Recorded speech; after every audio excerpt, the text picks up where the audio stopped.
Greetings to MGRTV viewers. We have our ADMK former MP, K.C. Palanisamy with us. Welcome, sir. Thank you, ma'am.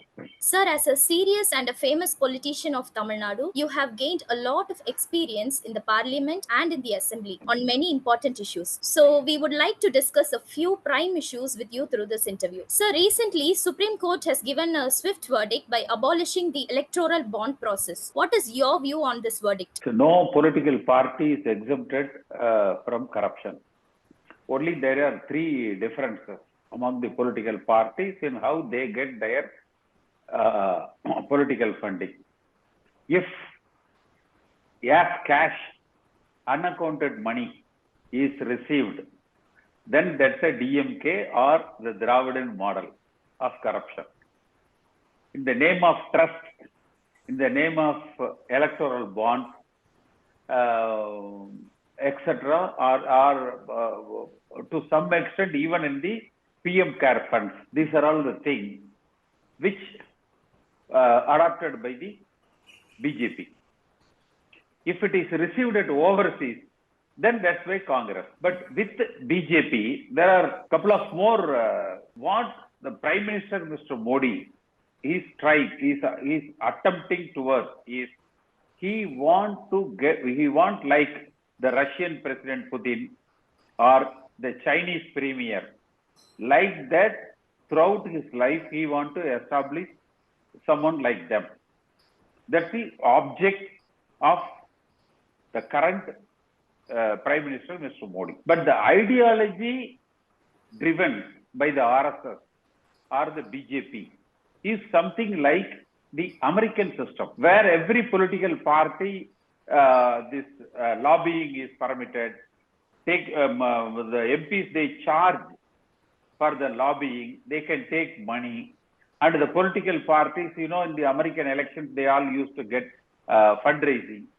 So that is the system BJP is trying to adopt. Maybe at a point of time, what Indira Gandhi did on a presidential election, if there is a friction between the RSS, the BJP ideologies, and Modi as an individual, if that happens, probably Modi could succeed.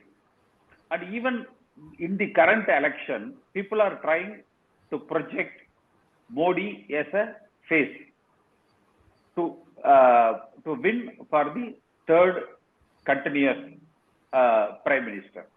But what RSS is trying is with their own ideology, they want to project their ideologies and use it for the election. And this electoral bond, we should appreciate the Supreme Court. They have given a right judgment, including asking the Election Commission to publish in their website and the banks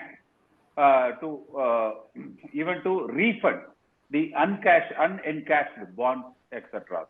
Definitely, this has improved the faith on the democracy system prevailing in India. Sir, so now that the court ordered the parties to disclose which parties received funds, from whom they have received, and how much money they have received, will it not become a huge crisis for the BJP? No, definitely it will be a huge crisis for BJP. But definitely it may not be a crisis for Modi there.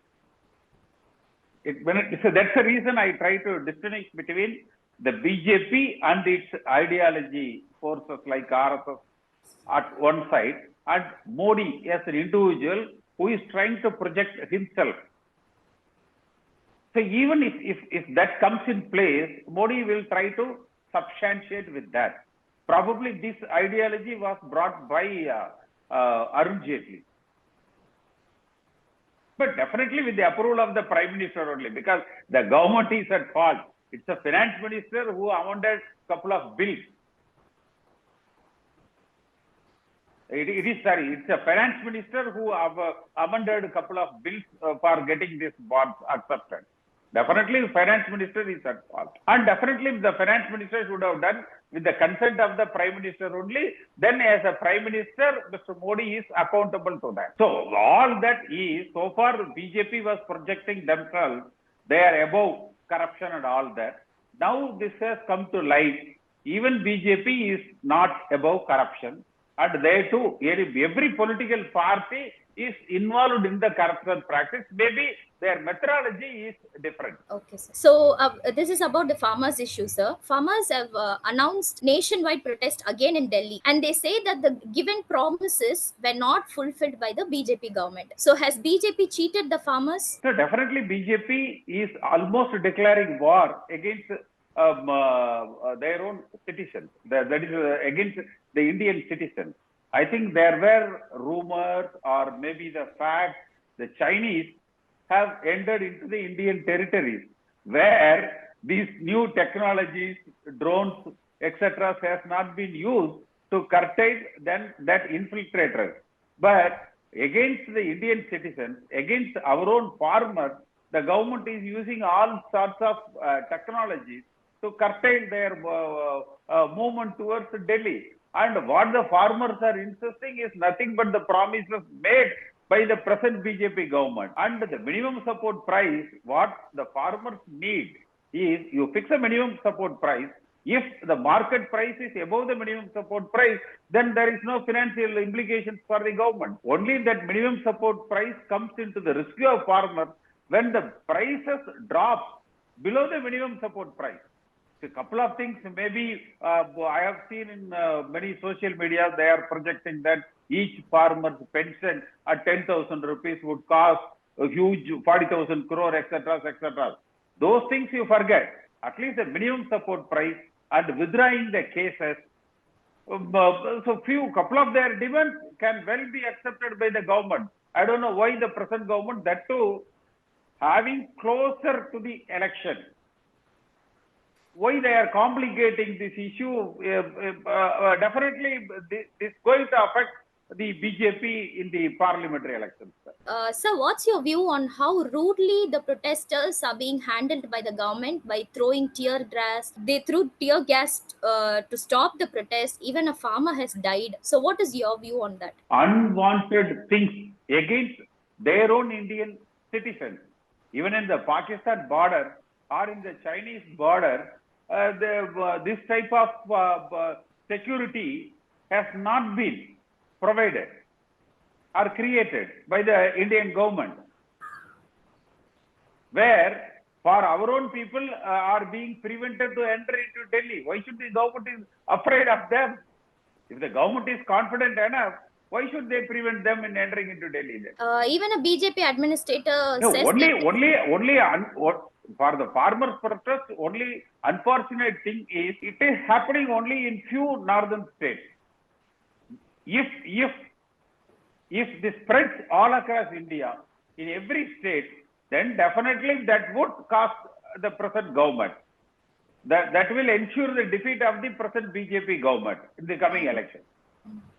So without further precipitating the issue, it is better for the present Prime Minister to get the issues resolved amicably by at least accepting few demands of the farmers. Okay, sir. So the opponent party has been constantly commenting that only the rich have been benefited in the 10-year Modi regime and the poor had not benefited at all. So what do you think? Do you think it's true? No, definitely to some extent, the external relationship, that is overall, with the other countries, the stature of India has grown.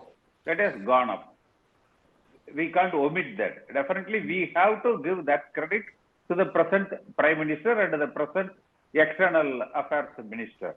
But other than that, to some extent, Prime Minister is trying to be honest to the citizens. He is trying. But maybe the system is not permitting him, or the RSS and BJP is not permitting to that.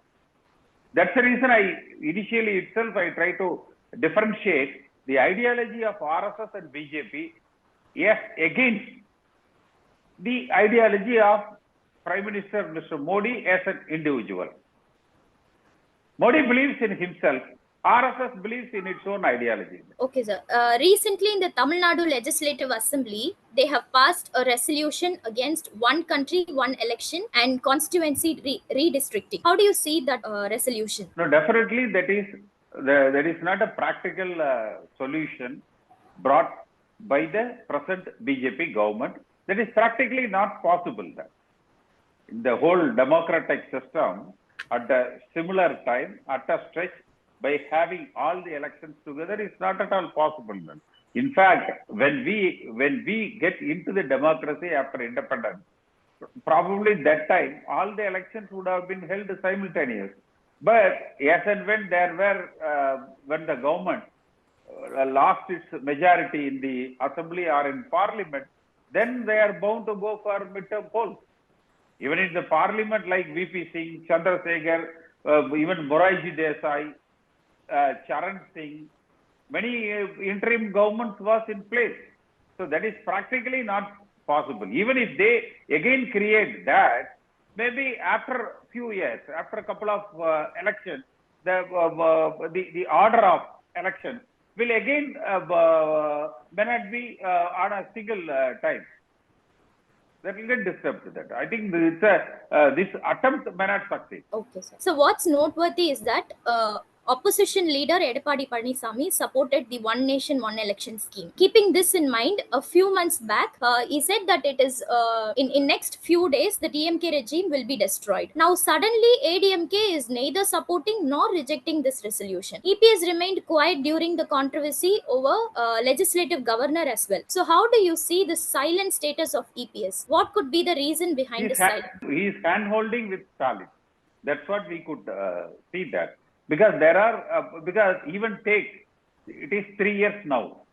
The ruling DMK government has promised initially that they would investigate the Kodanadu case and the highways corruption and the corruption issue of each and every minister. Now there is an understanding between DMK present minister and the ADMK that is Edappadi Palanisamy and his team of ministers. There is a clear understanding among themselves that you make as much as money while you are in power. We don't expose you and we will keep quiet. But make sure we are not touched. That the ex-minister, for their omissions and commissions and for their corruption, no action should be taken. So reciprocal. So there is a clear understanding between both the parties, which will destroy the Dravidian ideology and the Dravidian movement within Tamil Nadu. Because on a national wide, if it goes, Dravidian ideology is the best ideology than the RSS ideology, which at one side Stalin is talking about. But Stalin and their family or the team of ministers are unfit to carry the Dravidian ideology on the national wide. But ideology by itself is good. Alternate ideology to the RSS. So, but here at the state level, both team EPS and team Stalin, they are joining together, would destroy and would encourage, destroy the Dravidian ideology, would encourage the BJP's growth within Tamil Nadu, which tactfully Stalin is handling, and EPS for his self-interest getting yielded to Stalin. Sir, so you and others have said it in many discussions that there will be consequences to EPS if he opposes BJP. Now, EPS has stated that there is no alliance with BJP, and EPS seems to be in a very comfortable position without facing any consequences, as you mentioned. How do you see this comfort zone? No, certainly BJP will act against team EPS, but not during the election. Soon after, that is post-parliamentary election, we hope they would act. Or otherwise, EPS would pay a price for that also. That for EPS, for everything there is a price.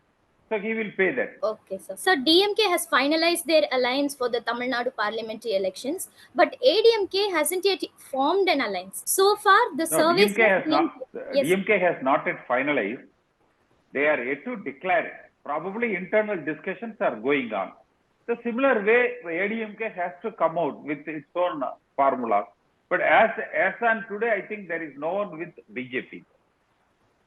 So Annamalai seems to be in a catch-22 situation. But that's the reason in the recent days he is a bit confused, like thinking that he is talking against the speaker. But on record, he is talking against the governor. And he refers Trinamool Congress, that Mamata Banerjee's Trinamool Congress, as Tamil Manila Congress and all that. So I think he is in a severe stress and strain. That there is no political parties coming forward to align with BJP in Tamil Nadu. So one final question, sir. What impact or what changes do you think this parliament election will cause in central and in the state? So definitely before this two issues, that is this electoral bond and the farmers agitation, except Tamil Nadu, the rest of the 500 parliamentary constituencies, BJP was confident enough to secure the majority. But these two issues, if these two could continue for some more time, definitely they getting the majority comfort itself may become a big question. Okay. Thank you, sir, for your time and Thank sharing you. your views. Thank you. Thank you.